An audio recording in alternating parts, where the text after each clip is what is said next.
Ayan po guys, no? Update lang po tayo ulit regarding po sa Non-Proto Pro License Upgrade Caravan Program po ni Mubit po, no? So until now po kasi guys, marami pa pong inquiry about po dito po, no? Sa programa na ito na Non-Proto Pro License Upgrade Caravan.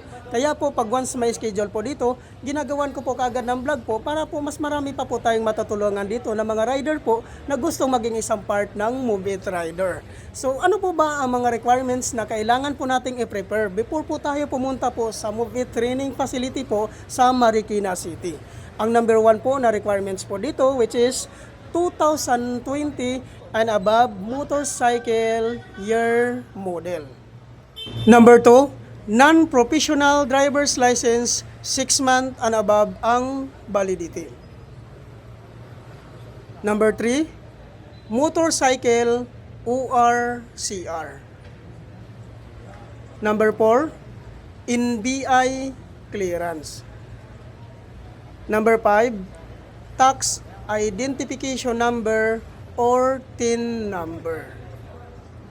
Number 6, no LTO violation. At number 7 naman po, 1,000 license down payment. At regarding naman po sa hindi po nakapangalan sa inyo yung mga motor, ay kailangan nyo lang po magdala ng authorization letter. Kailangan po nakanotarize po yun at hingian nyo po ng one valid government IDC owner, ipotocopy nyo po at papirmahin nyo po ng 3 beses sa baba. Tungkol naman po doon sa mga sikanhan po na pagkabili ng kanilang mga motor, ay kailangan nyo lang po magdala ng deed of sale. Kailangan po guys, nakanotarize po yun. So yan po lahat ang mga requirements po na kailangan po nating i-prepare before po tayo pumunta sa Mubit Training Facility po sa Marikina City.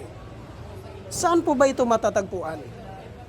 I-pin location nyo lang po sa inyong mga Google Map ang Grab Warehouse Marikina.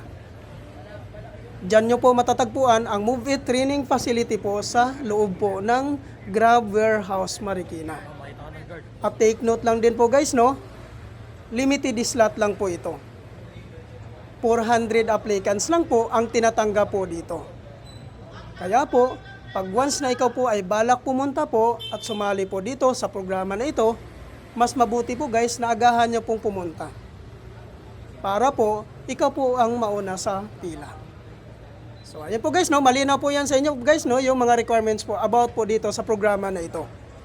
At ang kagandahan po dito guys, pag once ma-activate po kayo dito po, maabil nyo po ang zero commission po ni Mubit.